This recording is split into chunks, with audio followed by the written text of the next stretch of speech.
Hello everyone, कैसे हैं आप लोग। होप सो आप बढ़िया होंगे। मैं बता दूं, मैं भी ठीक हूँ। सर, हमारा ऑलरेडी मनी लॉन्ड्रिंग एक्ट चल रहा था। अच्छे खासे हमने 3 लेक्चर्स कंप्लीट कर लिए हैं। आज चौथा लेक्चर्स है। सर हमने कुछ रिवाइज, सर 2 मिनट रिवाइज करा दो सर, क्या क्या पढ़ा हमने। सर हमने मनी लॉन्ड्रिंग क्या होता है हमने वो देख लिया। परफेक्ट। मनी लॉन्ड्रिंग में क्या पनिशमेंट है, इंपॉर्टेंट सर मैंने पढ़ा रखा है। पनिशमेंट क्या है वो देख रखा। कितने स्टेप्स में मनी लॉन्ड्रिंग किया जाता है वो देख लिया हमने। मनी लॉन्ड्रिंग कुछ एग्जांपल्स देखे, शेड्यूल ऑफेंस देखे, कितने part A, part B, part C, proceeds of crime क्या होता है वो देखा। फिर हमने आए थोड़ा अटैचमेंट पार्ट पर। अटैचमेंट मतलब जो मनी लॉन्ड्रिंग का प्रॉपर्टी होता है वो कैसे अटैच होता है। पहले डिप्टी डायरेक्टर के बिलो ऊपर वाले लोग, अथॉरिटी वाले लोग आते हैं, ठीक है। उसके पास रीजन रिकॉर्ड इन रिटर्न होना चाहिए, विक्सिसियस नहीं होना चाहिए। वो क्या करता है, वो प्रोविजनली अटैच करता है। इसको कंफर्म कौन करता है, ए एजुटिंग अथॉरिटी। फिर ये जब कंफर्म होता है तब इन्वेस्टिगेशन चलता है, ट्रायल ऑफ ऑफेंस चलता है बाई स्पेशल कोर्ट 365 दिन। तो जब ये 365 दिन चलता है तब मनी लॉन्ड्रिंग है वो कंफर्म होता है, या मनी लॉन्ड्रिंग नहीं है वो होता है। इफ मनी लॉन्ड्रिंग कंफर्म हो गया तो वो सीजी के पास क्या होता है, कॉन्फिस्केट हो जाता है। इफ मनी लॉन्ड्रिंग नहीं है तो वो प्रॉपर्टी क्या होता है, रिलीज कर दिया जाता है। और रिलीज करने से कुछ भी लॉस हुआ होगा ना उस पर्सन को, वो भी क्या होता है, वो क्लेम कर सकता है। अब सीजी मनी लॉन्ड्रिंग हो गया, सीजी पास कॉन्फिस्केट हो गया प्रॉपर्टी। सीजी क्या करता है, एक एडमिनिस्ट्रेटर अपॉइंट करता है जो क्या करेगा, उस प्रॉपर्टी को देखभाल करेगा। और सीजी क्या करेगा, उसको नचाएगा। मतलब एडमिनिस्ट्रेटर बोलेगा देख ऐसे प्रॉपर्टी सेल करना है तो एडमिनिस्ट्रेटर ऐसे प्रॉपर्टी सेल करेगा। सीजी बोलेगा देख इसका 80 लाख का मनी लॉन्ड्रिंग हुआ था, एक काम कर इस प्रॉपर्टी का दाम दिल्ली में ऑक्शन करवा। तो एडमिनिस्ट्रेटर कुछ नहीं करेगा, सीजी का अपॉइंट द्वारा किया हुआ व्यक्ति है जो क्या करेगा, प्रॉपर्टी का देखभाल करेगा, प्रॉपर्टी को कैसे ऑक्यूपाई करना ये सब करेगा। तो ये हमने अच्छे खासे सेक्शन देख लिए थे। सर आज क्या पढ़ना है हमें, और 11 में ये देखा था पावर क्या क्या होता है। पावर वही डाइस वाली पावर, हमेशा वो उतना भी लिख दो काफ़ी हो जाएगा, ठीक है। सर आज क्या करेंगे, सर आज हम करेंगे, देखो मनी लॉन्ड्रिंग, असली मनी लॉन्ड्रिंग है ना सर, कहाँ किया जाता है। असली मनी लॉन्ड्रिंग होता है बैंकिंग के थ्रू। कि हमने देखा था सर, लेडिंग बनाना, बैंक में पैसा जमा करना, बहुत मल्टीपल्स लोकेशन पे उसको क्या करना, प्लेसमेंट करना। लेडिंग मतलब छोटे टुकड़ों में बांटना, फिर क्या करना, उसको वाइट बैंक से निकाल के वाइट मनी। देखो बीच में बैंकिंग आ रही है, बीच में कुछ फाइनेंशियल इंस्टीट्यूशंस आ रहे हैं बीच में। तो वो अब क्या है ना, मनी लॉन्ड्रिंग एक्ट में ये बोला प्रिवेंशन करने के लिए कि फाइनेंशियल इंस्टीट्यूशन पे ना रिपोर्टिंग की जाएगी, उनको बोला जाएगा कंट्रोल लगाओ आप। तो अब जो आज हम पढ़ेंगे ना, आज हमारा सारा सेक्शंस, कल हमारा चैप्टर कंप्लीट हो जाएगा। और कल मैं अमेंडमेंट पार्ट कुछ है वो भी ले लूँगा, 10 मिनट का रहेगा, 15 मिनट का अमेंडमेंट पार्ट है वो भी खत्म कर दूंगा। तो बस समझ लो कल ये मनी लॉन्ड्रिंग खत्म होने वाला था। 10 नंबर आपके पास है, 8 से 10 नंबर आपके पास है, सब करवाया मैंने मनी लॉन्ड्रिंग का, ठीक है। तो आज हम थोड़ा देखेंगे फाइनेंशियल इंस्टीट्यूशन के बिहाफ, उनके पार्ट के, तो उनके क्या क्या कंट्रोल, क्या क्या राइट्स, मतलब क्या क्या ड्यूटीज, समझो ड्यूटीज है फाइनेंशियल इंस्टीट्यूशन, क्योंकि मनी लॉन्ड्रिंग ज़्यादातर उधर ही साइड से होता है, फाइनेंशियल इंस्टीट्यूशन की तरफ से होता है, ठीक है। ठीक है, हम कर रहे हैं सेक्शन 11A। परफेक्ट। सर क्या बोल रहा है सेक्शन की लाइन, क्या बोलती है, verification of identity by reporting entity, ठीक है। Sir verification of identity, identity क्या होता है, आपकी आइडेंटिटी क्या है। स्कूल में जाते होगे सर, आपको ना गले में कार्ड दिया जाता था, उसको आइडेंटिटी कार्ड बोलते थे। तो उसको वेरीफाई कौन करता था, याद रखो सर, वो सिक्योरिटी गार्ड जो आपके गेट पे खड़ा रहता था स्कूल के। तो यहाँ पे वही चीज़ है, कोई पर्सन अगर ट्रांजेक्शन कर रहा है, रिपोर्टिंग एंटिटी कौन हुआ, जैसे मान लो बचपन में रिपोर्टिंग एंटिटी हो गया स्कूल आपका, और एंटिटी क्या हुआ, आपका गले का आइडेंटिटी कार्ड। वेरीफाई कौन करता था वहाँ पे, सिक्योरिटी गार्ड। तो यहाँ पे बोल दिया गया, बस उसी को लिंक करा रहा हूँ, यहाँ पे बोल दिया वेरिफिकेशन करना है किसका, आइडेंटिटी का, किसके द्वारा, रिपोर्टिंग एंटिटी। रिपोर्टिंग एंटिटी कौन है यहाँ पे सर, इंपॉर्टेंट है पहले जानना कि रिपोर्टिंग एंटिटी कौन कौन है। रिपोर्टिंग एंटिटी है sir bank, NBFC, insurance company, क्योंकि ये फाइनेंशियल इंस्टीट्यूशन बोलो इनको, सिंपल से फाइनेंशियल इंस्टीट्यूशन बोल लो।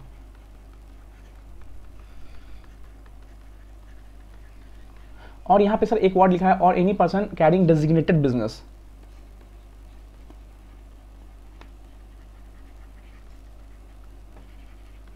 डेजिग्नेटेड बिजनेस, ठीक है।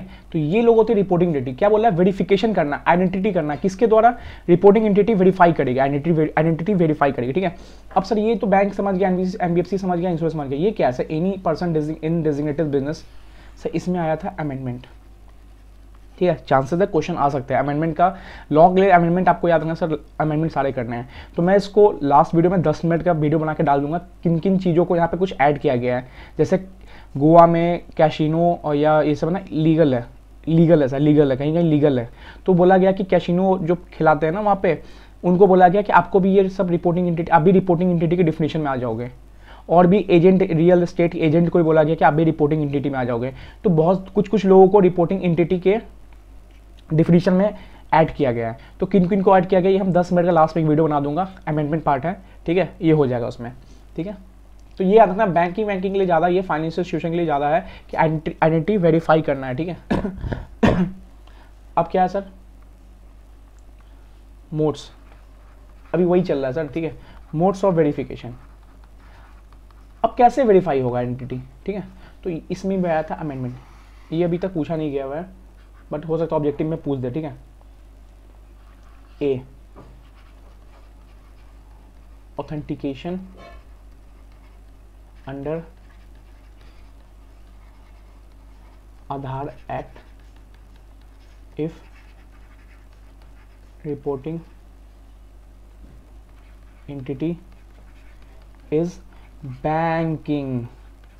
सर ये याद रखना सर, अभी मैं 4 लिखवाऊंगा पर फिर मैं समझाऊंगा आराम से। ऑफलाइन ऑथेंटिकेशन, यहाँ पे ऑनलाइन समझ लो समझने के लिए, अंडर आधार एक्ट, ठीक है, सी लिखा गया है, identity verified through use of passport. Sir ये क्या कर रहा है, सर ये यही है कि हमें इस सेक्शन में ये बोला गया 11A में कि वेरिफिकेशन करना है आइडेंटिटी को, किसके द्वारा, रिपोर्टिंग एंटिटी कौन था, ये लोग। आइडेंटिटी कैसे वेरीफाई करेंगे, तो ये बता रहा है modes of verification of identity कैसे वेरीफाई करेंगे। तो या तो बोला है कि online authentication under Aadhaar act, offline authentication under Aadhaar act, identity verified through use of passport, और डी में बोला गया है, ये 4 वे में बोला गया है मोड्स ऑफ वेरिफिकेशन होंगे, ठीक है। आ सकता है क्वेश्चन में सर, अमेंडमेंट पढ़ता है, या तो यहां से क्वेश्चन आ सकता है, ये बार बताऊंगा अभी। Any other official valid documents, that is क्या क्या हो सकता है, voter ID, but after notified by CG. देखो सर ये 4 हुए वेरिफिकेशंस के मोड। पहला क्या बोला, देखो पहला क्या बोला, online authentication under Aadhaar act by only banking company, only banking company, मतलब सो ऑनलाइन ऑथेंटिकेशन समझो सिंपल सी बात है, ओटीपी के थ्रू आपका आइडेंटिटी वेरीफाई हो जाएगा, क्योंकि बैंकिंग कहते हैं ना एक थोड़ा क्रूशियल पार्ट होता है हमारे इकोनॉमी का। तो ये यहाँ पे हम थोड़ा ट्रस्ट वर्दी, मतलब एक ट्रस्ट कर रहे हैं बैंक पे कि हाँ बैंक तुम ऑनलाइन अपने आइडेंटिटी जो भी क्लाइंट है उसको वेरीफाई कर सकते हो ऑनलाइन मोड के थ्रू, एक ओटीपी लेके तुम ऑनलाइन मोड के थ्रू वेरीफाई कर सकते हो। बट ये कौन कर सकता है, सिर्फ बैंकिंग कर सकता है। देखना यहाँ पे एनबीएफसी को नहीं बोला गया, इंश्योरेंस कंपनी नहीं बोला गया, क्योंकि रिपोर्टिंग एंटिटी में सब आते हैं। But online authentication Aadhaar act का पावर किसको दिया गया, या मान लो राइट किसको दिया गया, या मान लो मोड ऑफ वेरिफिकेशन किसको दिया हुआ है, सिर्फ बैंकिंग एंटिटी को दिया हुआ है, ठीक है। फिर क्या बोला, कैसे कर सकते हो ऑफलाइन ऑथेंटिकेशन, मतलब सिंपल सी बात है, आधार कार्ड लेके गए, पंच लगा, आधार कार्ड का नंबर दिए उसको, वहां पे गए, पहुंचे, आधार कार्ड का प्रिंट लेकर रखा, उसने वेरीफाई करवाया, बात खत्म। ऑनलाइन में कैसे होता है, ओटीपी गया, बोले सर ओटीपी दो, आपका आधार कार्ड पे, आधार वाला नंबर पे ओटीपी गया होगा, क्योंकि सब इंफॉर्मेशन बैंकिंग के पास पहले से है, ठीक है। तो ऑनलाइन ऑथेंटिकेशन किसके पास है, ओटीपी वाला, सिंपल समझो ओटीपी वाला किसके पास है, सिर्फ पावर है बैंकिंग के पास। बैंकिंग कंपनी चाहे तो ओटीपी के थ्रू आपका आधार ऑथेंटिकेशन वेरिफिकेशन कर सकती है, आइडेंटिटी कर सकती है। बट उसके अलावा ऑफलाइन ऑथेंटिकेशन है कि आधार कार्ड लेके गए, हमने दिखाया, प्रूफ दिखाया सर हमारा आइडेंटिटी है, ठीक है। थर्ड क्या बोला, identity verify through use of passport, ये किन के लिए बोला गया, एनआरआई के लिए। या मान लो जो इंडियन सिटीजन नहीं है वो क्या कर रहे हैं, वो कुछ ट्रांजेक्शन कर रहे हैं इंडियन रिपोर्टिंग एंटिटी से, मान लो ये बैंकिंग से, तो वो अपना आइडेंटिफिकेशन कैसे वेरीफाई करेंगे, तो उनके पास आधार होगा नहीं, आधार तो हमारा इंडियन वालों का हक है, वो तो बाहर वाले हैं। तो बाहर वालों के लिए बोला गया भाई तो अपना यूज ऑफ पासपोर्ट के थ्रू भी क्या कर सकते हो, अपना आइडेंटिफाई वेरिफिकेशन करवा सकते हो। डी क्या बोला, any other official valid document जो क्या होगा, नोटिफाई बाय सीजी होगा। इसमें वोटर आईडी भी आ सकता है, ड्राइविंग लाइसेंस भी आ सकता है, बट अभी कुछ ऐसा नोटिफाई हुआ नहीं है। तो बोला गया कि हाँ सीजी चाहे तो कुछ और मोड भी ला सकती है, ऑफिशियल वैलिड डॉक्यूमेंट्स कुछ भी बोल सकती है, कल लोग के बोल दे आपका 10 की मार्कशीट भी आपका वेरिफिकेशन होगा, तो हाँ सीजी नोटिफाई कर सकती है, ठीक है। तो ये 4 मोड्स क्या हुए, 4 मोड्स क्या हुए वेरिफिकेशन के, याद रखना ऑनलाइन ऑथेंटिकेशन का मोड सिर्फ किसको दिया गया है, बैंकिंग कंपनी को दिया गया है, ठीक है। उसके अलावा सबको क्या दिया गया, ये तीनों है। ऑनलाइन कौन करेगा, सिर्फ बैंकिंग कंपनी करेगी, ठीक है। अब सर एक इंटरेस्टिंग फैक्ट, क्या बैंकिंग सिर्फ ऑनलाइन ही करेगी? मान लो कोई पर्सन आया कि सर मेरे को है ना पासपोर्ट के थ्रू करवाना है, बोलेगा नहीं हम बैंकिंग कंपनी है, हम तुम्हारा ऑनलाइन ऑथेंटिकेशन करेंगे। नहीं, सुनो इंपॉर्टेंट नोट इसी में, ठीक है। Authentication under A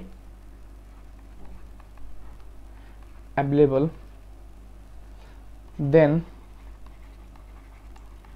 reporting entity also provide C, D and E option. मतलब सर देखो, ये तो बोला गया ऑथेंटिकेशन ऑनलाइन वाला सिर्फ बैंकिंग करेगी, बट बैंकिंग ये नहीं बोल सकती कि हम बस यही करेंगे। नहीं, बैंकिंग के पास ये चारों ऑप्शन खुले हैं, ये बस बैंकिंग वालों के लिए खुले हैं, बट बैंकिंग ये नहीं बोल सकता कि ये इस पे ही रिस्ट्रिक्ट हो जाए कि बैंकिंग के पास कोई बैंकिंग कंपनी, ये मान लो कोई पर्सन गया बैंक के पास अपना वेरिफिकेशन कराने, बैंकिंग में नहीं हम अपना आधार ऑनलाइन ऑथेंटिकेशन वेरीफाई करते, नहीं। ये क्या है, बैंकिंग कंपनी पास बस इसका राइट है, बट बैंकिंग कंपनी इसका भी राइट यूज कर सकती है। बैंकिंग कंपनी चाहे तो इसके थ्रू भी कर सकती है। तो ये मत समझना कि बैंकिंग कंपनी को सिर्फ ये है, नहीं, बैंकिंग कंपनी को ये भी है, सिर्फ ये नहीं है, ये भी है, मतलब ये सब भी है, ठीक है। सो बैंकिंग कंपनी अगर ए ऑप्शन दे रही है ना वेरीफाई करने का, तो बैंकिंग कंपनी को बी, सी, डी ये तीनों भी देना पड़ेगा, जरूरी नहीं इस पे रिस्ट्रिक्ट होगी, ठीक है। और क्या पॉइंट है इसमें, एक द मोड, ये इंपॉर्टेंट है, देखो the mode of authentication shall be, ये इंपॉर्टेंट है, ये इंपॉर्टेंट है, shall B voluntary choice of client, ठीक है। मतलब सर देखो, अब समझाता हूँ आराम से। ये क्लाइंट गया, मान लो एनबीएफसी था, ये बोला कि एनबीएफसी मेरे को कुछ ट्रांजेक्शन करना है, ठीक है, क्योंकि रिपोर्टिंग एंटिटी है एनबीएफसी, ठीक है। बोला सर 50 लाख का ट्रांजेक्शन करना है। ये बोलेगा सबसे पहले एक काम करो, हम आपकी क्या करना चाहते हैं, आइडेंटिफिकेशन वेरीफाई करना चाहते हैं, ठीक है। ये बोलेगा तो करना, सॉरी तो करो ना, केजरीवाल हो गया था, ठीक है, तो करो ना, ठीक है। ये बोलेगा पासपोर्ट दिखाओ, अब ये बोलेगा आधार लो, ये बोलेगा मैं बोल रहा हूँ पासपोर्ट दिखाओ, तुम बोला आधार लो, ठीक है। ऐसा हो रहा है, समझो कन्वर्सेशन चल रहा है। ये बोलेगा मैं बोल रहा हूँ पासपोर्ट दिखाओ, तुम बोला आधार लो, तो ये बोलेगा भाई देखो मैं सी ऑप्शन ले रहा हूँ, मैं तुम्हारा आइडेंटिफाई वेरिफिकेशन करना चाहता हूँ थ्रू पासपोर्ट, तो ये बोलेगा पागल है। क्यों? क्योंकि याद रखना मोड्स ऑफ ऑथेंटिकेशन है ना, वॉलंटरी चॉइस है क्लाइंट का। ये क्लाइंट चाहे तो कैसे भी अपना आइडेंटिफिकेशन वेरीफाई कर सकती है, चाहे तो ऑनलाइन ओटीपी वाला कर सकती है, बट वो बस एनबीएफसी नहीं होता, वो सिर्फ बैंक में होता है। तो ये तो ए तो ऑप्शन आएगा ही नहीं यहाँ पे। तो बी में क्या कर सकती है, ये अपना आधार दे के ही करा सकती है। सी में ये पासपोर्ट था, तो ये चॉइस किसका, वॉलंटरी चॉइस किसका, क्लाइंट का। बैंकिंग या कोई एनबीएफसी या कोई ये नहीं बोल सकता कि तू ए ही कर या तो बी कर या सी कर या डी कर। ये क्लाइंट की मर्जी है, क्लाइंट चाहे तो जैसे भी थ्रू करके अपना क्या कर सकता है, आइडेंटिफिकेशन वेरीफाई करा सकता है, ठीक है। तो ये वॉलंटरी चॉइस किसकी है, यहाँ पे एक एमसीक्यू या क्वेश्चन बन सकता है, किसकी चॉइस है, ये वॉलंटरी चॉइस इसकी है, ना कि इसकी है। इसने मांगा पासपोर्ट, इसने दिया आधार, तो आधार ही लेके खत्म करो भाई, इसकी चॉइस है ये। परफेक्ट। तो ये याद आना चाहिए कि बैंकिंग कंपनी अगर ए दे रही तो बैंकिंग कंपनी को बी सी डी देना है, बट वो ए सिर्फ बैंकिंग कंपनी दे सकती है, वो एनबीएफसी नहीं दे सकता ऑनलाइन ऑथेंटिकेशन आधार वाला, ठीक है। तो वो सिर्फ बैंकिंग कंपनी खुला है, लेकिन बैंकिंग कंपनी के लिए खुला है बस, ये नहीं कि बैंकिंग कंपनी का रिस्ट्रिक्ट है, बैंकिंग कंपनी के लिए ये सब भी है। बट ये तीनों जो है ना, ये तीनों एनबीएफसी के लिए, एनबीएफसी इंश्योरेंस कंपनी के लिए ये सब नहीं, ये सिर्फ बैंकिंग कंपनी को है। तो ये क्लियर होना चाहिए आपको, ठीक है। अब इसी में आगे पढ़ते हैं हम ऑब्लिगेशन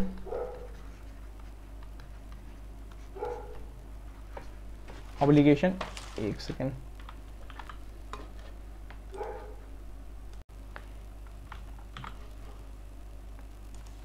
ठीक है,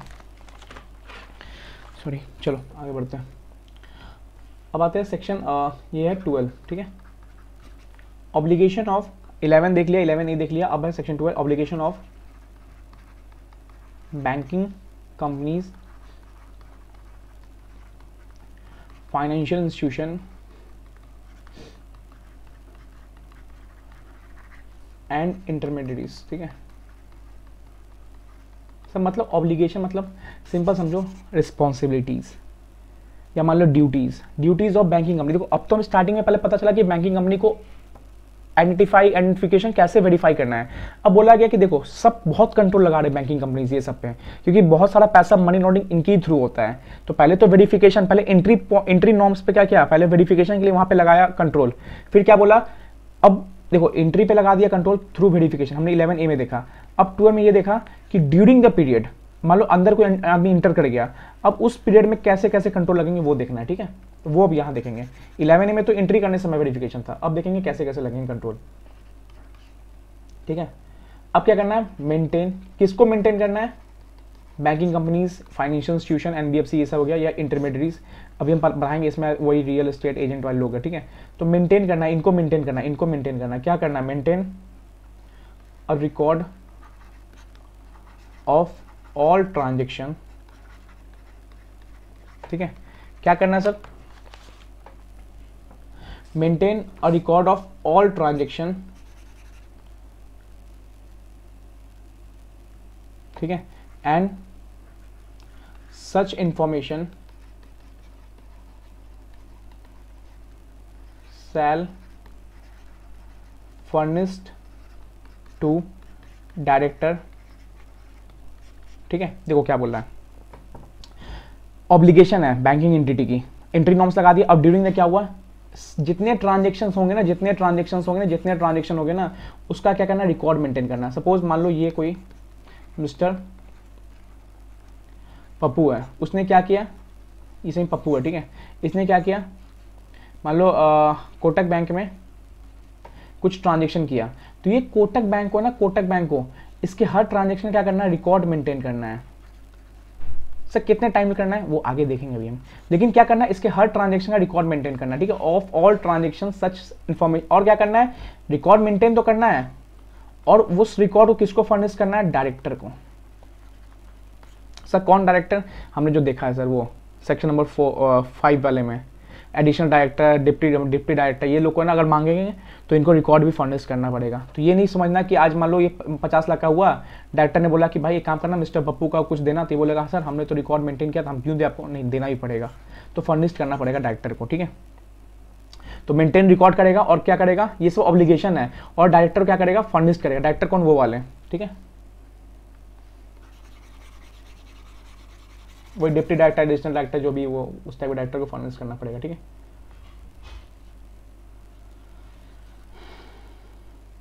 ठीक है, अब देखो सर ये तो यहां पे लिखा गया, बट इसको फिर से एडिशनल लिखा गया यहां पे, देखो क्या है, फर्निश टू डायरेक्टर, और मैं एक और पढ़ाऊंगा इसमें, ठीक है। और FIU, ये थोड़ा इंपॉर्टेंट वर्ड आएगा,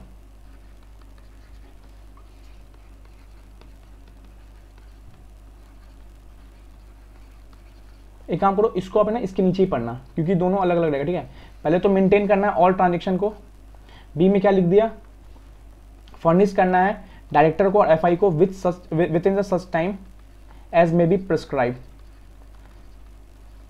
ठीक है। सुनो पहले तो क्या बोला, पहले तो बोला कि जो भी ट्रांजेक्शंस होंगे बैंकिंग कंपनी आपको मेंटेन करना है रिकॉर्ड, परफेक्ट। अब दूसरा बोला कि जो भी ट्रांजेक्शंस होंगे ना उसको क्या करना है, डायरेक्टर को, कौन डायरेक्टर, वो एडिशनल डायरेक्टर, और क्या हुआ डिप्टी डायरेक्टर, 5-6 नाम दिया हुआ, सिंपल डायरेक्टर याद रखो, और FIU फाइनेंशियल इंटेलिजेंस यूनिट।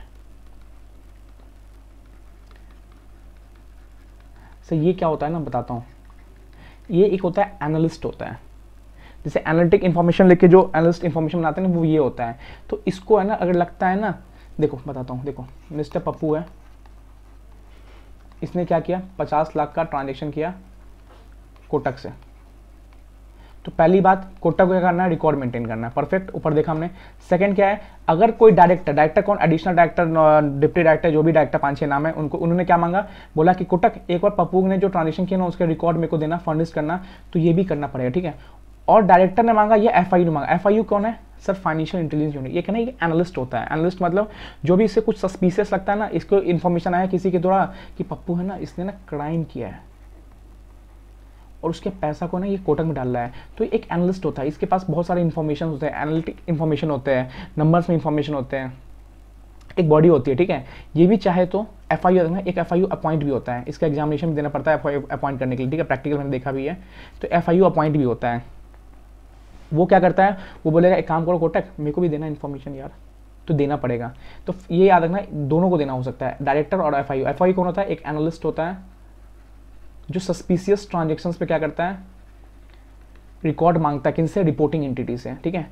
और ये कैसे एक एग्जामिनेशन थ्रू अपॉइंट होता है, FIU और अपॉइंट होता है, ज़्यादा डीप में मत जाना इसके रिगार्डिंग, बस हाँ डायरेक्टर और FIU दोनों क्या करना है, रिकॉर्ड फर्निश करना है, कौन करेगा, रिपोर्टिंग एंटिटी करेगा। और जितने टाइम ये बोलेगा कि 60 दिन में दो, तो 60 दिन में time with in time prescribe furnish करना पड़ेगा, ठीक है,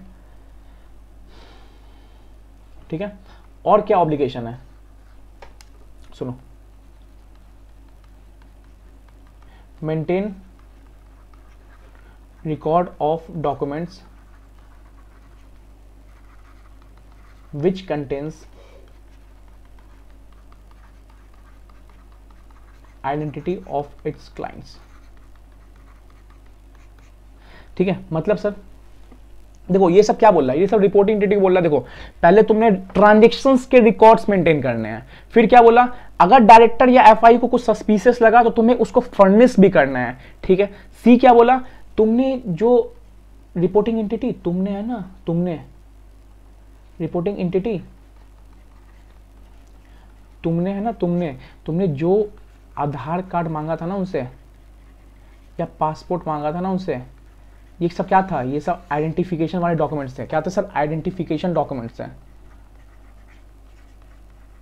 ठीक है। तुम्हें इसको भी रिकॉर्ड करना है, ये नहीं कि बस मांग लिया और बस रिकॉर्ड किया नहीं, फेंक दिया आधार कार्ड को, हो गया तुम्हारा काम, हो गया तो अंदर आ जा, नहीं, इसको भी रिकॉर्ड करना है सर, इसको भी रिकॉर्ड करना है, समझे, इसको भी रिकॉर्ड करना है आपको। तो 3 चीज समझे, रिकॉर्ड्स ट्रांजेक्शन्स के मेंटेन करने हैं, फर्निश करना है इंफॉर्मेशन डायरेक्टर्स को, और ये FIU को, FIU कौन होता है, एक एनालिस्ट बॉडी होता है, financial intelligence unit of India होता है, ठीक है। तीसरा क्या बोला, वो जो आइडेंटिफिकेशन आपने किया है ना उसके भी रिकॉर्ड मेंटेन करो, आधार किया तो आधार को रखे रहो, और पासपोर्ट किया तो पासपोर्ट रखे रहो। ये सब क्या ऑब्लिगेशन रिपोर्टिंग, अच्छा खासा कंट्रोल लगा रखा, अभी और भी कंट्रोल है इसमें, देखेंगे, ठीक है, ठीक है। अब एक नोट में आओ,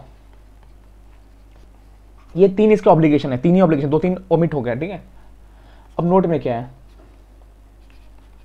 all the information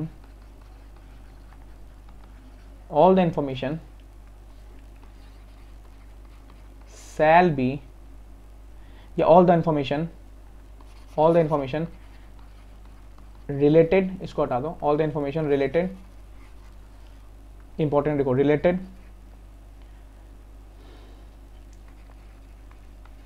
ट्रांजेक्शन, कौन सा, A वाला, ठीक है, और आइडेंटिफिकेशन कौन सा, ये C वाला, A और C याद रखना, ठीक है, आइडेंटिफिकेशन C वाला, क्योंकि B में क्या है, B में फर्निश करना होता है, ठीक है, A B C।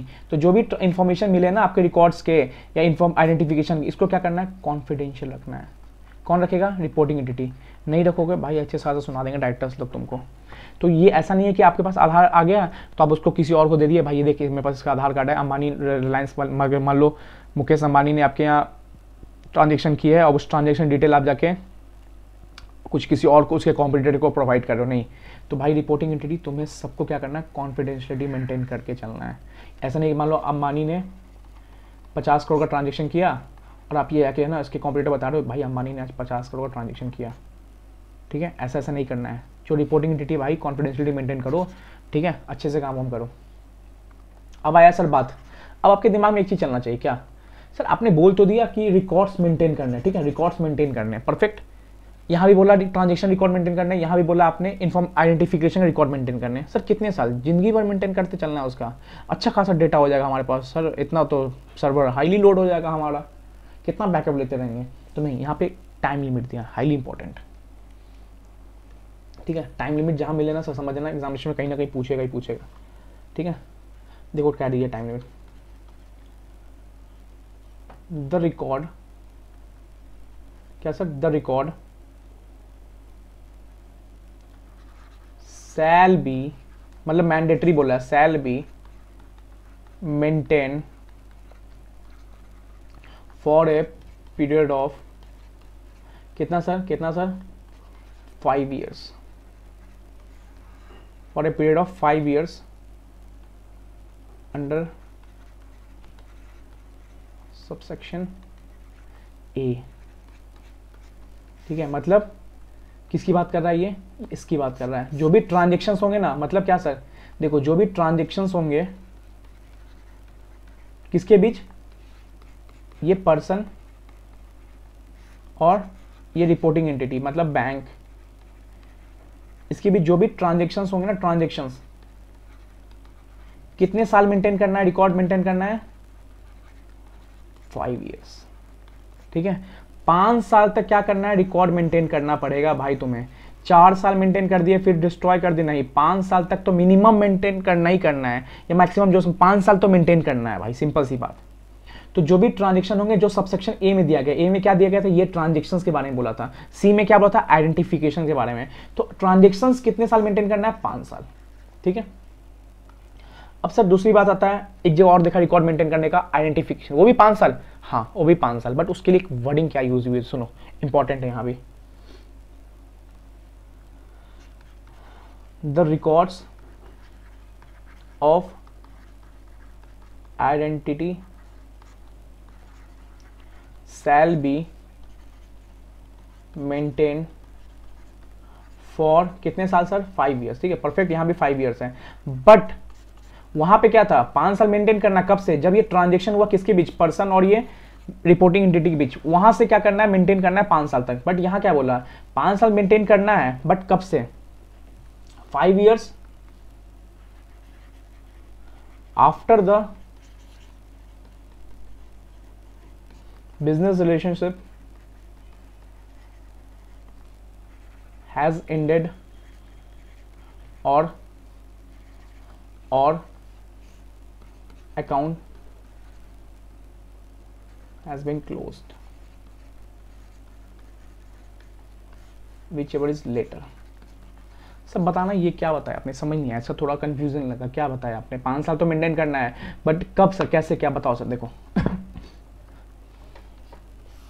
देखो रिकॉर्ड तो समझ गया आपने, 5 साल मेंटेन करना है, जब से ट्रांजेक्शन हुए 5 साल मेंटेन करना है, बट ये आइडेंटिफिकेशन की डेटा कब तक मेंटेन करनी है। देखो, the records of identity shall be maintain for 5 years, 5 साल मेंटेन करना, कब से, after the business relationship has ended और account has been close which will later. मतलब सर देखो,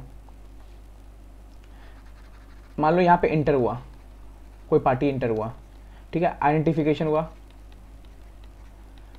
ठीक है, 5 साल मेंटेन करना, कब से अब देखो सुनो, आराम से समझाता हूँ, खूब इसका अच्छा चला, ठीक है, मस्त चल रहा था, यहाँ पे क्या हुआ, यहाँ पे क्या हुआ, बिजनेस रिलेशनशिप एंड हुआ। बिजनेस रिलेशनशिप मतलब मान लो ये पार्टी इंटर किया था ना, ये ना डिपॉजिट देता था, या मान लो लोन लिया था उसने, लोन लिया 5 करोड़ का, परफेक्ट, 5 करोड़ का लोन लिया, कब, 1 सितंबर 2020 को लोन लिया, प्रिंसिपल अमाउंट चुका रहा है, लोन चुका रहा है, हाउस लोन लिया, चुका रहा है।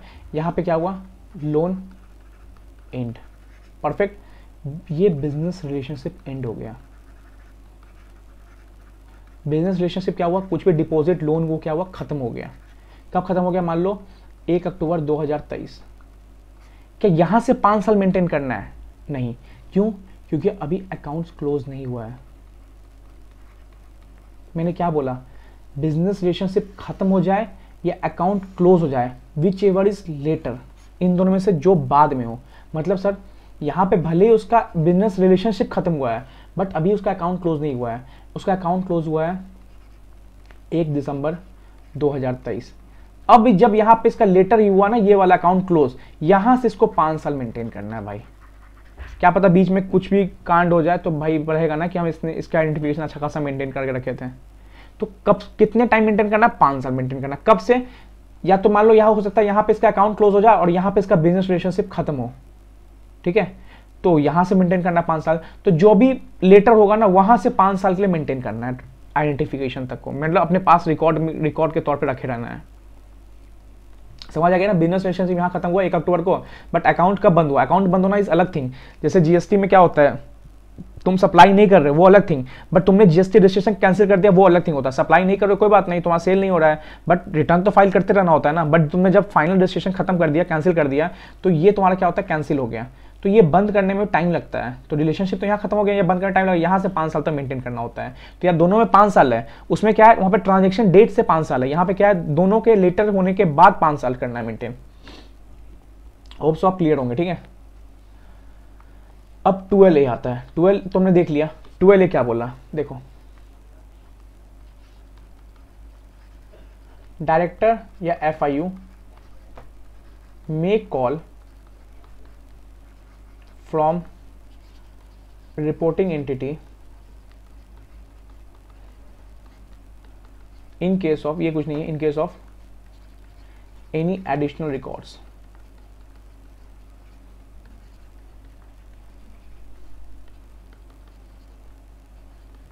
With proper maintenance of confidentiality. मतलब सर देखो, लिंक कराता हूँ थोड़ा, देखो क्या है, देखो हमने यहाँ पे देखा था कि ए में रिकॉर्ड मेंटेन करना है, अब यहाँ लिखता हूँ 5 साल, ठीक है। बी में क्या देखा था, फर्निश करना होता है डायरेक्टर को FI को। अब तुमने जो फर्निश किया ना, मान लो कि इसने, पप्पू ने 50 लाख का किया, तुमने फर्निश किया किसको, डायरेक्टर को। किसने फर्निश किया, रिपोर्टिंग एंटिटी को।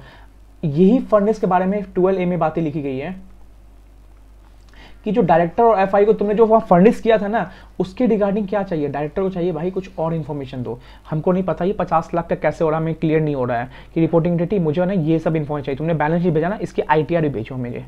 तो डायरेक्टर FIU क्या कर सकता है, वो चाहे तो एडिशनल रिकॉर्ड्स भी मांग सकता है, ठीक है, किससे, रिपोर्टिंग एंटिटीज को। बस ऐसा नहीं कर दे कि पेपर में न्यूज छाप दे कि कोटक बैंक मुझे इसका है ना ITR चाहिए, नहीं, कॉन्फिडेंशियलिटी होगा सारा काम। आराम से उसको मेल करेगा, या कुछ भी बैंकिंग अथॉरिटी को मेल करेगा, या बैंकिंग कोई मैनेजमेंट को मेल करेगा, या मान लो लेटर लिखेगा, बोलेगा एक काम करो, हम तुमने जो इन्फॉर्मेशन दिया ना 50 लाख रिगार्डिंग, हम उससे सेटिस्फाई नहीं हो रहे हैं, तुम एक काम करो, एक एडिशनल इन्फॉर्मेशन, तो एडिशनल इन्फॉर्मेशन जो भी तुम्हें सही लगे तुम वो प्रोवाइड कर दो हमें। तो डायरेक्टर चाहे तो एडिशनल इन्फॉर्मेशन मांग सकता है, उसका पावर है, ठीक है, परफेक्ट। अब देखो, अब एक सेक्शन और घुसाएगा, इंटर कर गया, देखो सेक्शन 12AA। ये क्या बोला, देखो यहां पे मेरे को लग रहा है चांसेस है क्वेश्चंस आने के 12AA से। देखो क्या बोला, देखो इसको समझो, एक तरह से बोलो, समझो इसको, इनहांस कर रहा है क्या, ड्यू डिलीजेंस, किसके द्वारा, बाय रिपोर्टिंग एंटिटी के द्वारा। सर ड्यू डिलीजेंस क्या होता है, देखो ड्यू डिलीजेंस क्या होता है, मान लो कि तुम आज नॉर्मल बिजनेस कर रहे हो, तुम्हें कल लोग के ऑफर आ जाए कि एक है ना ABC एसोसिएट्स का जो पार्टनरशिप है, उसने तुम्हें ऑफर दिया कि एक काम करो 30% के लिए पार्टनरशिप करोगे, कि तुम दौड़ जाओगे, नहीं, तुम ड्यू डिलीजेंस करोगे। ड्यू डिलीजेंस मतलब तुम चेक करोगे यार पार्टनरशिप फॉर्म में उसकी शेयर कैपिटल रेशियो क्या है, ठीक है, उसके पास कितने क्लाइंट्स है, उसके पास कोई लोन तो पहले से एग्जिस्ट नहीं कर रहा है, अच्छा खासा लोन रख रहा हो, उसके कैसे कंपनी के लॉसेस तो नहीं है, कंपनी में क्या KMP पर्सनस है, कंपनी में क्या रिसोर्सेज है, तो इसको बोलते हैं ड्यू डिलीजेंस करना, मतलब एनालिसिस, रिसर्च करना, सिंपल सी बात, बिफोर एंटरिंग एनी ट्रांजेक्शंस, पहले ड्यू डिलीजेंस करना, ठीक है। तो अभी सेक्शन 12AA में ना कुछ नहीं किया, रिपोर्टिंग एंटिटी को बोला गया भाई अब तुम भी थोड़ा ड्यू डिलीजेंस करना चालू करो, मतलब एनालिसिस, रिसर्च जो भी करना चालू करो। देखो किस रिगार्डिंग, देखो आराम समझाता हूं, एवरी रिपोर्टिंग एंटिटी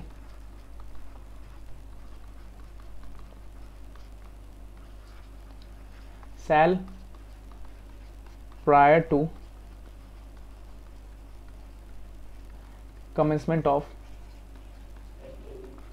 स्पेसिफाइड ये इंपॉर्टेंट हुआ सर, मेरे को लग रहा है हाईली इंपॉर्टेंट लग रहा है ये मेरे को एग्जामिनेशन के लिए। मेरे को इस अटेम्प्ट में भी चांसेस थे क्वेश्चन आने के, बट आए नहीं, बट आ सकते हैं।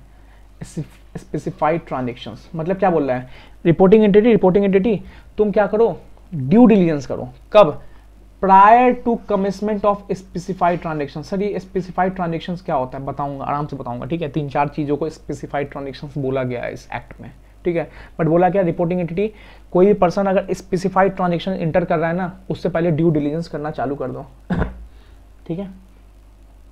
सर स्पेसिफाइड ट्रांजेक्शंस क्या होता है बताओ, बट उससे पहले सुनो क्या है ड्यू डिलीजेंस बाय थ्रू, कैसे कैसे करना। देखो सिंपल सी बात है, वही ऊपर वाली बातें बोलूंगा मोस्टली। देखो वेरीफाई करो, वेरीफाई द आइडेंटिटी ऑफ, देखो सेम वही चीज बोला है, सिंपल ड्यू डिलीजेंस में क्या करोगे, वही करोगे, वेरीफाई आइडेंटिटी करोगे of clients by Aadhaar authentication.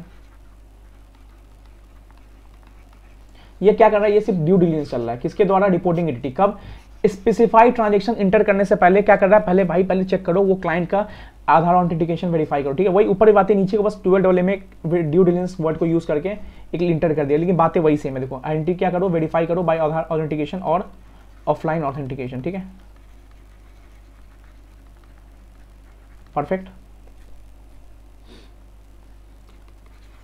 If such person not hold Aadhaar then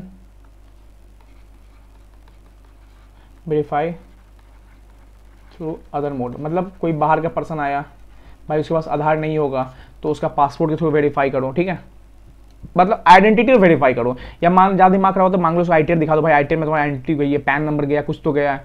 तो एक तो संभव समझ लो कि बाहर का पर्सन कोई आया है तो उससे क्या करो, पासपोर्ट थ्रू आइडेंटिफाई के बाद उसके पास आधार नहीं है, तो मोस्टली इंडिया में लगभग आधार है सबके पास आ ही रहा है, ठीक है। तो बोला गया कोई एनआरआई बाहर का आता है ना, तो उसके क्या कर सकते हो, अदर मोड के थ्रू भी कर सकते हो, पासपोर्ट के थ्रू कर सकते हो, ठीक है,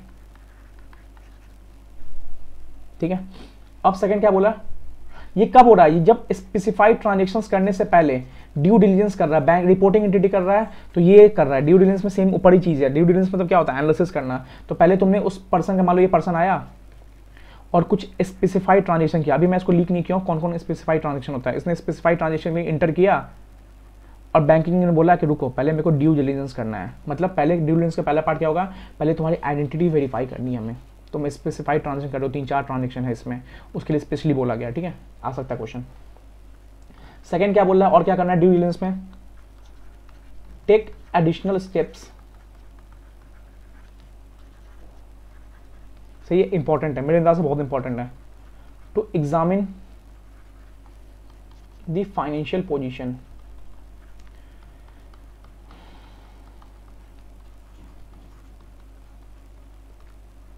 ठीक है, इंक्लूडिंग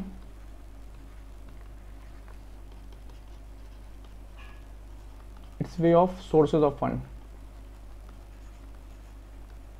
देखो इस अभी मैं थोड़ा लिंक हिंट देता हूं, ठीक है। स्पेसिफाइड ट्रांजेक्शन है ना सर, थोड़े है ना अलग किस्म के लगेंगे, मतलब अलग किस्म मतलब सर थोड़े थोड़े लगेंगे आपको, हाँ यार यहाँ पे क्राइम का पैसा इन्वॉल्व हो सकता है, ठीक है।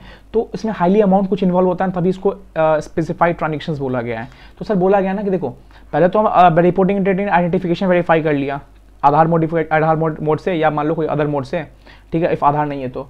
फिर क्या किया, फिर उसके फाइनेंशियल पोजीशन चेक किया। जो पर्सन आ रहा है ना स्पेसिफाइड ट्रांजेक्शन में इंटर करने, ये मान लो आया बैंकिंग पास स्पेसिफाइड ट्रांजेक्शन लेके इंटर करने वाला, बैंक बोला कि आइडेंटिटी वेरीफाई हो गई। अब बोला कि तुम ना फाइनेंशियल पोजीशन वेरीफाई करो।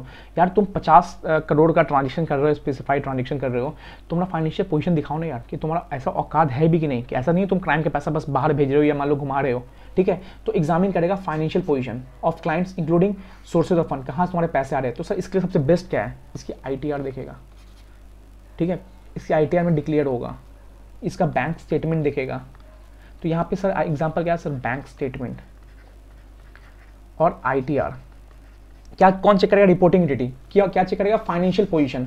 भाई तुम स्पेसिफाइड ट्रांजेक्शन अभी देखना सर, स्पेसिफाइड ट्रांजेक्शन में क्या क्या आएंगे, ठीक है। क्लाइंट इंटर कर रहा है तो भाई तुम्हें सोर्सेज ऑफ फंड तो बताओ, तुम 50 करोड़ में स्पेसिफाइड ट्रांजेक्शन में इंटर कर रहे हो, तुम्हारा आईटीआर में फाइल हुई है 5 लाख की, तुम 50 लाख का वो ट्रांजेक्शन कर रहे हो, कैसे यार, हाउ इट्स पॉसिबल, ठीक है। तो ये सब क्या करेंगे, ये सब ड्यू डिलिजेंस चल रहा है, एनालिसिस चल रहा है, डिलिब्रेशन समझ लो, जो समझ लो आप, ठीक है, सिंपल सी बात है, वही चल रहा है। और क्या क्या करेंगे ड्यू डिलिजेंस में, also take any other, simple बोल दिया, any other steps to verify identity and financial position. मतलब बोल दिया कि और कुछ भी वो कर सकता है रिपोर्टिंग एंटिटी चेक करने के लिए, फाइनेंशियल पोजीशन या उसके आइडेंटिटी को चेक करने से डिन में मांग सकता है, डिन में देखेगा रेजिडेंट स्टेटस क्या डाल रखा है, मतलब कुछ भी कर सकता है। यहाँ पे वास्ट कर दिया इसको थोड़ा। तो बोला कि रिपोर्ट एंटिटी देखो, दो तो मैंने बता दिया, एक्ट ने बता दिया कि ऐसे चेक करो, ऐसे चेक करो। एक तीसरा बोल दिया कि तुम्हें जो अच्छा लगा रिपोर्ट एंटिटी तुम वो भी चेक कर सकते हो। तो उसको वास्ट कर दिया, तुम उसका डिन देखना है डिन देख लो, अगर डायरेक्टर कहीं कंपनी में है बता रखा है तो। फाइनेंशियल पोजीशन में तुम्हें और कुछ चेक करना है तो वो भी चेक कर सकते हो, बट ज़्यादा डीप में नहीं जाना, ठीक है। तो इसमें बस थोड़ा वास्ट कर दिया, ठीक है। अब चौथा देखो, if client fails in any of above condition, मतलब या तो क्लाइंट ने अपना सोर्सेज ऑफ फंड नहीं बता पाया, या क्लाइंट आधार वेरीफाई नहीं कर पाया, या मान लो कुछ और भी मोड में वेरीफाई नहीं कर पाया, ठीक है, किसके लिए, स्पेसिफाइड ट्रांजेक्शन्स के लिए। अभी खुलने वाला सर स्पेसिफाइड ट्रांजेक्शन कौन कौन से है, ठीक है, ठीक है। Then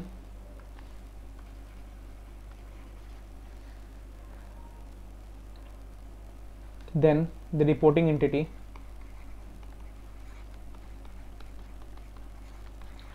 shall not allow such specified transaction, नहीं करने देगा रिपोर्टिंग एंटिटी।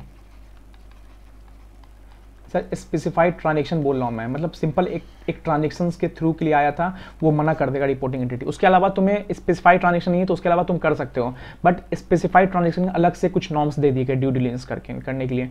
नहीं फुलफिल कर पाए तुम क्लाइंट, तुम्हें हम नहीं करने देंगे स्पेसिफाइड ट्रांजेक्शन, ठीक है।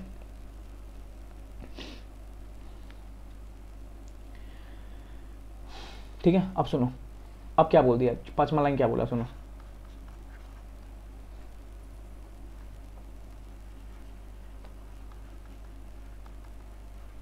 If after entering any transaction, देखो सिंपल से बताता हूं, मान लो तुमने, ये आदमी आया, इसने स्पेसिफाइड ट्रांजेक्शंस किया, ठीक है, बट बैंक को नहीं पता चला, मान लो रिपोर्टिंग एंटिटी को नहीं पता चला, और ट्रांजेक्शन क्या हो गया, इंटर कर गया। क्या हो गया सर, ट्रांजेक्शन इंटर कर गया, ठीक है। अब तो ट्रांजेक्शन इंटर कर गया, स्पेसिफाइड ट्रांजेक्शन इंटर कर गया, बैंक को पता नहीं चला, फिर बाद में क्या हुआ, बैंक को पता चला, बाद में पता चला, तो अब तो सोचो, अब तो बैंक कैंसिल नहीं कर सकता। ऊपर क्या था, ऊपर बैंक को पहले ही पता चला तो बैंक ने क्या कर दिया, अलाउ नहीं किया, बट कुछ ऐसा हुआ कि बैंक को पता ही नहीं चला, और तुमने क्या किया, ये पप्पू ने क्या किया, स्पेसिफाइड ट्रांजेक्शन इंटर कर दिया, बाद में बैंक को पता चला, अब तो बैंक कैंसिल नहीं कर सकता। सुनो, बैंक क्या करेगा, बैंक यहाँ पे क्या करेगा, मॉनिटरिंग हाई कर देगा, ठीक है, मॉनिटरिंग क्या कर देगा, हाई कर देगा, ठीक है, परफेक्ट, और ग्रेटर सिक्योरिटी देगा, ठीक है, ग्रेटर सिक्योरिटी देगा। मतलब if after entering any transactions with client, if reporting entity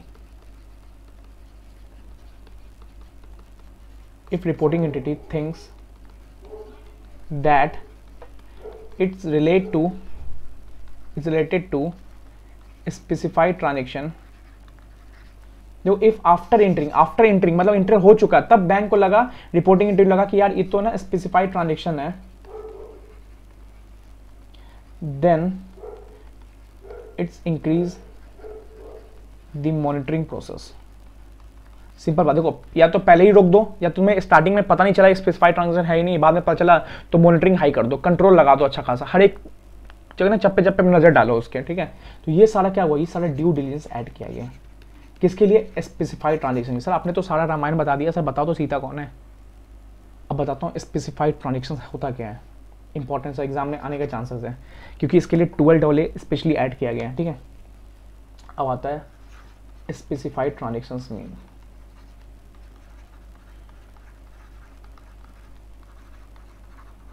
ठीक है, सुनो, 3 चीजें बोली गई, सुनो, एनी एक्सेस, ठीक है, एनी एक्सेस, क्या सर, एनी एक्सेस विड्रॉ और deposit in cash.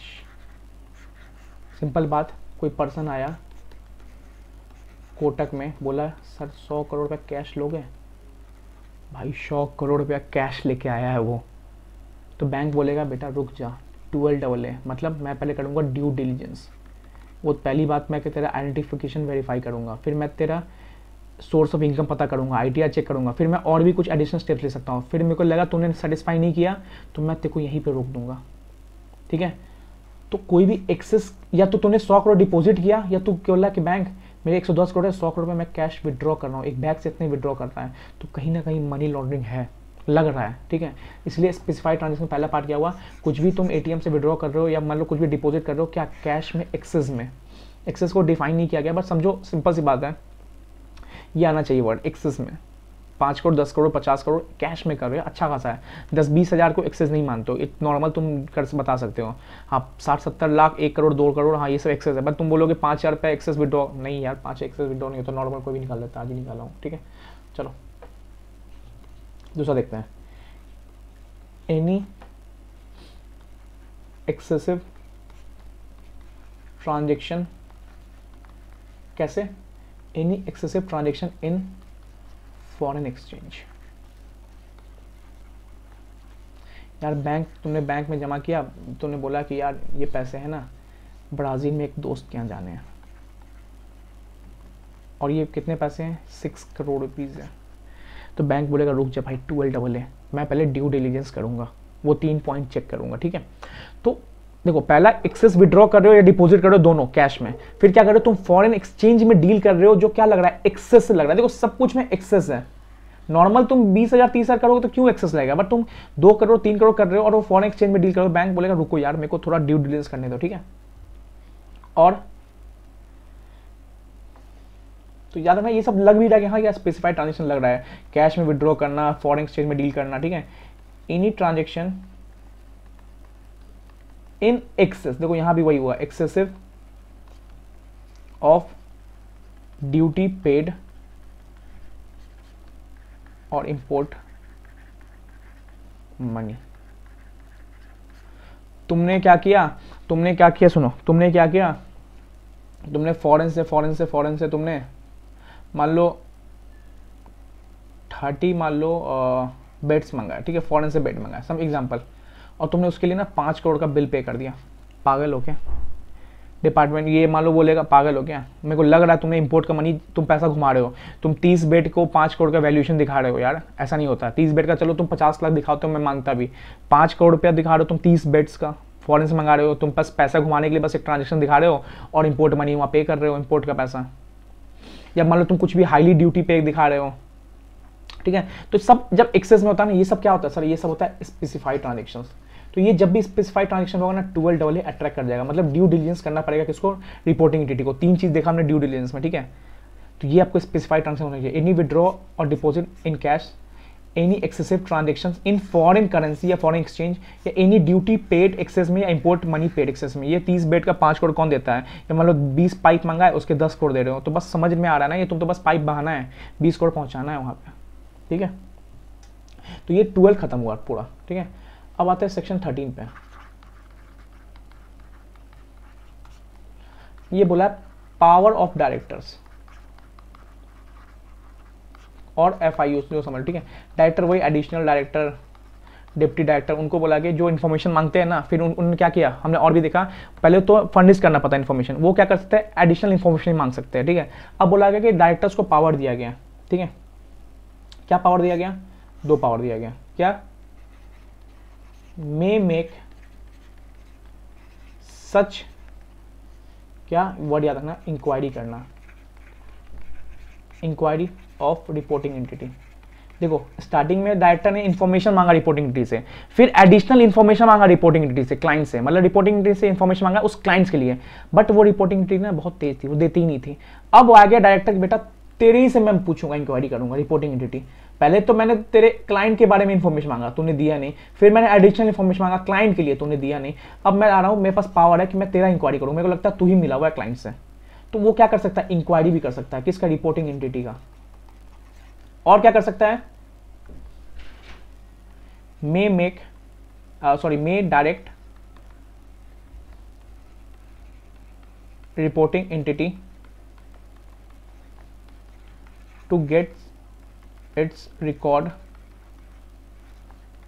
Audited by किसके द्वारा, CA, ठीक है।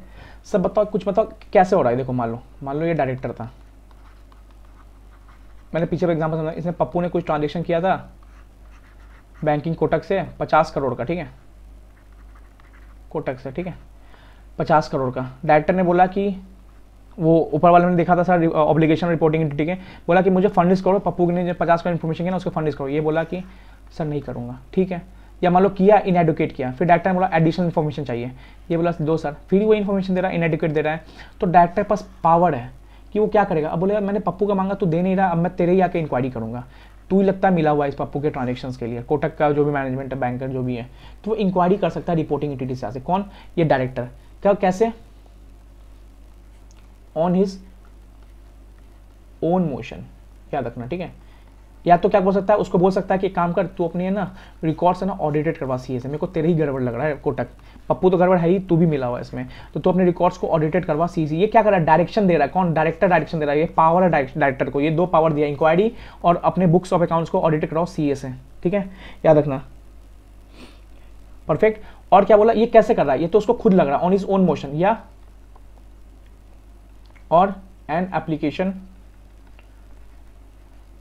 Made by any authority. मान लो सेबी ने बोला कि ये, सेबी ने बोला डायरेक्टर मेरे को लग रहा नहीं ये कोटक मिला हुआ है, तो सेबी ने एप्लीकेशन डाला डायरेक्टर को, डायरेक्टर ने क्या लगा, डायरेक्टर क्या कर सकता है, मे चाहे तो इंक्वायरी का ऑर्डर दे सकता है, या मे ऑब्लिगेशन नहीं है डायरेक्टर चाहे तो, सेबी ने डाला ठीक है, डायरेक्टर चाहे तो रिकॉर्ड को क्या कर सकता है, ऑडिटेट करने का पावर दे वो कर सकता है, पावर है, ऑर्डर दे सकता है कि अपने एक काम करो कोटक, तुम सीए से अपने पहले ये करो, ऑडिट करवाओ, मेरे को तुम्हारे भी गड़बड़ लग रहा है, ठीक है,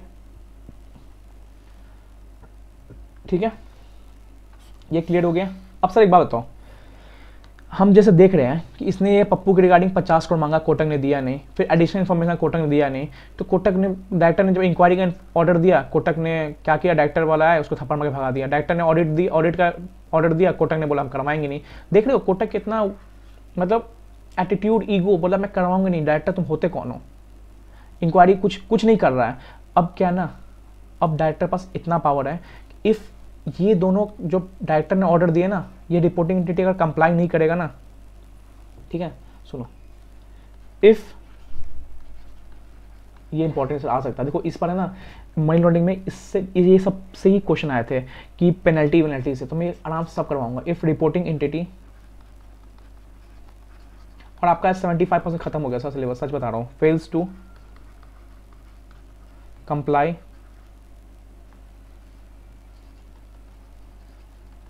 डायरेक्शन या order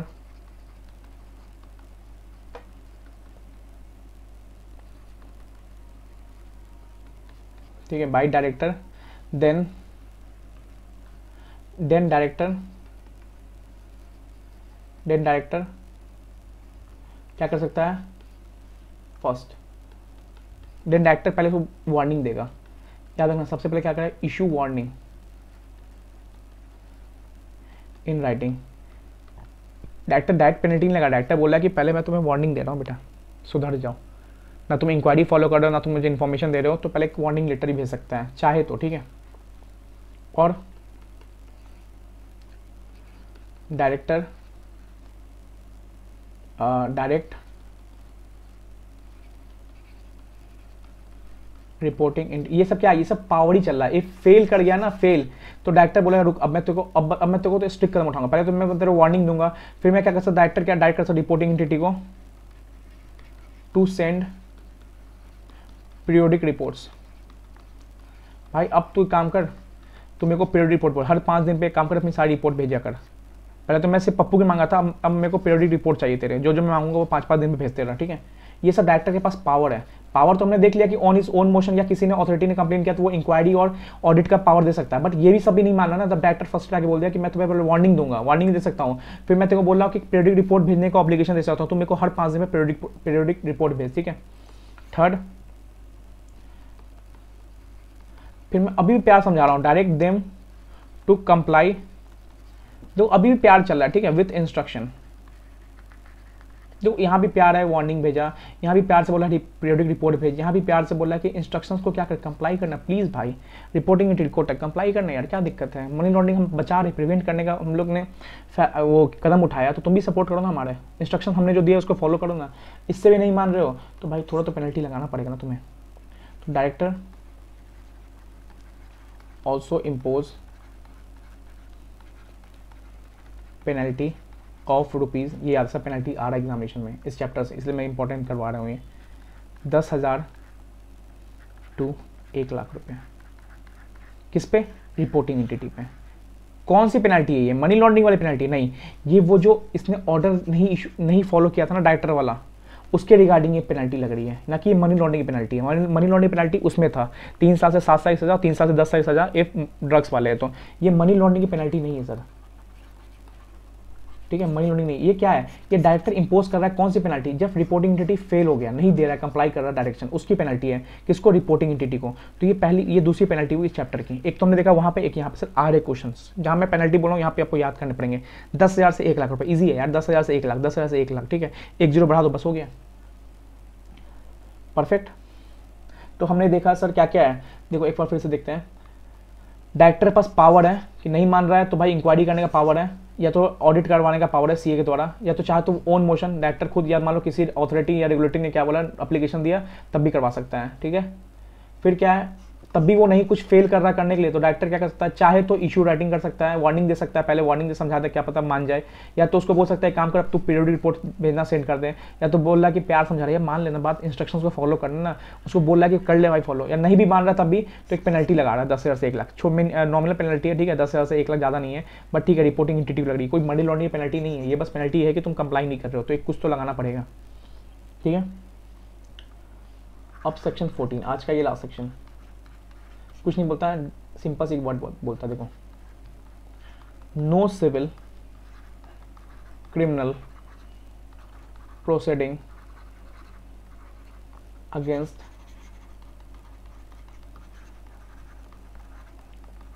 reporting entity in case of non compliance of section 12। मतलब सर डायरेक्टर ने मान लो इन्फॉर्मेशन, डायरेक्टर ने ऑर्डर दिया कि इंक्वायरी होगा तेरा, तो इंक्वायरी करवा, इसने थप्पड़ मार के भगा दिया, या मान लो डायरेक्टर ने ऑर्डर दिया तेरा ऑडिट होगा, या डायरेक्टर ने बोला कि एडिशनल इन्फॉर्मेशन दे, और ये कोटक ने क्या किया, कोटक ने नहीं दिया, तो डायरेक्टर इसके रिगार्डिंग कोई सिविल या क्रिमिनल प्रोसीडिंग नहीं चला सकता है, कि एकदम फ्रॉड का लगा दे मामला कि 447 और बोल दे कि हाँ तुम मैं तुम्हारे खिलाफ हम सिविल प्रोसीडिंग चला देंगे, कोर्ट कचहरी चलवा देंगे, क्रिमिनल प्रोसीडिंग चला देंगे, नहीं कर सकता। सिंपल बात है, नॉन कंप्लायंस छोटी चीज़ वो, ये भाई रिपोर्टिंग एंटिटी नहीं कर रही है मदद, तो पहले पेनल्टी वेनल्टी लगाओ यार, इशू रेटिंग रिटर्न दो, अपील फाइल करो, तो पहले ये बोला कोई सिविल प्रोसीडिंग से क्रिमिनल प्रोसीडिंग नहीं चल सकती, किस पर, रिपोर्टिंग एंटिटी, क्योंकि यहाँ पे मनी लॉन्ड्रिंग का मैटर नहीं चल रहा है, यहाँ पे वो कंट्रोलिंग का मैटर चल रहा था, डायरेक्टर ने मांगा तुमने बस नहीं दिया ना, कुछ मनी लॉन्ड्रिंग या प्रूफ नहीं हो रहा है, तो इस पे ना रिपोर्टिंग एंटिटी पे नॉमिनल पेनल्टी लगा था 10,000 से 1 लाख तक, राइटिंग वाइटिंग दिया था, वार्निंग दिया था, ठीक है, बट इस पे कोई क्रिमिनल प्रोसीडिंग नहीं चला सकता, कि ये डायरेक्टर बोलते कि भाई तुमने बहुत बड़ा फ्रॉड किया रिपोर्टिंग एंटिटी, तुम पे 447 का क्रिमिनल प्रोसीडिंग चलाएंगे हम, नहीं ये सब नहीं चल सकता, कोर्ट कचहरी नहीं चल सकता रिपोर्टिंग, ठीक है। तो ये एक सिंपल सेक्शन था, परफेक्ट। अब बस इसमें एक बात याद रखना सर, एक सेकेंड,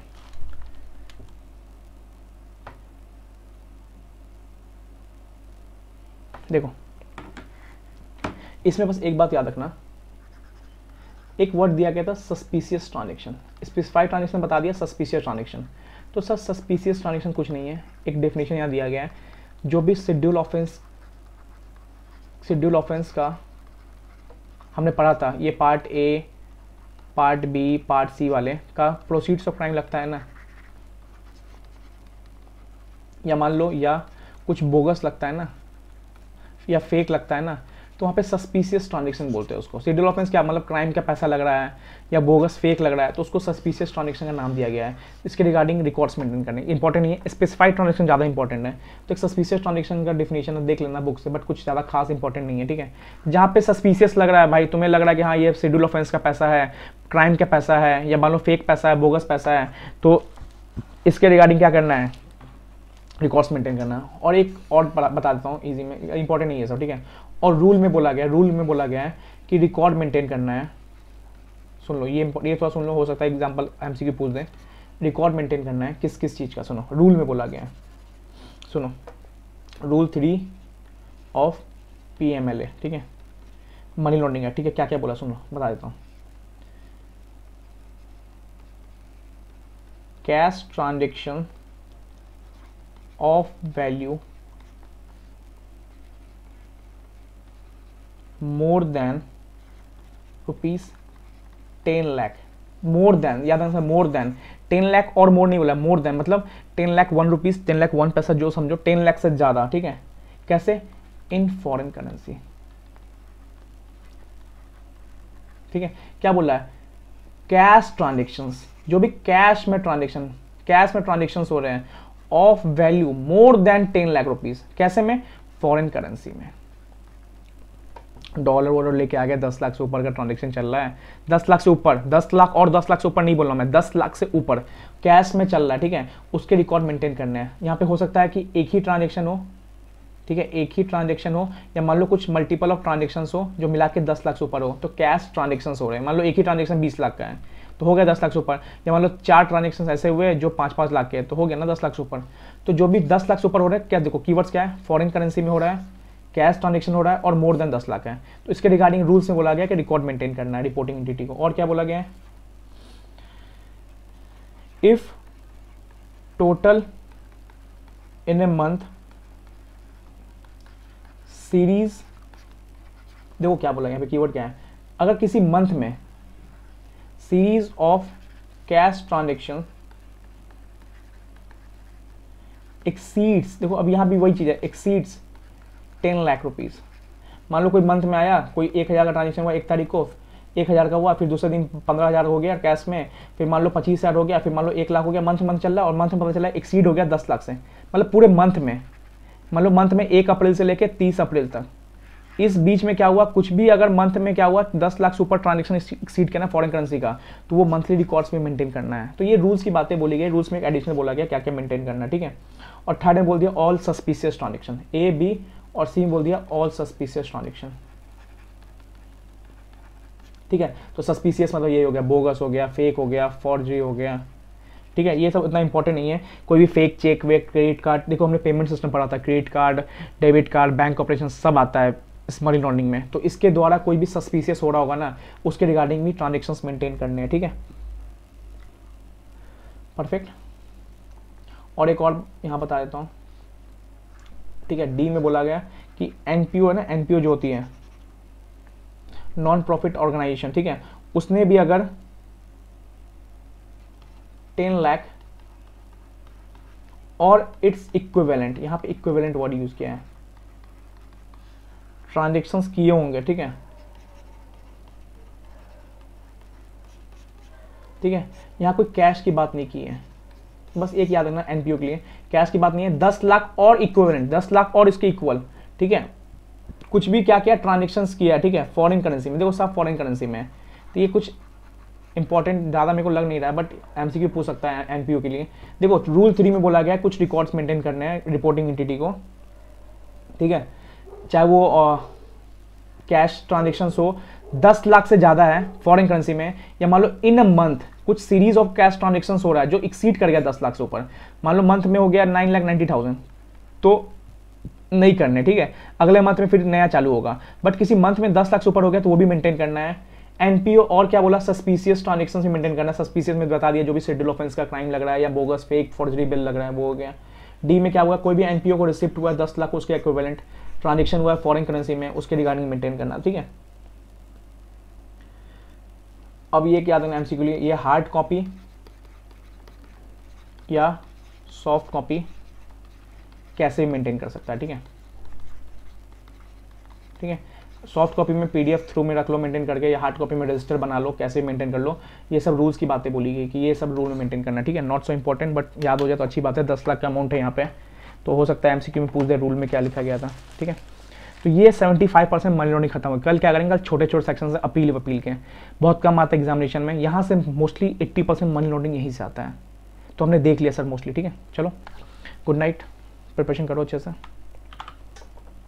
ऑल द बेस्ट, लगे रहो भाई।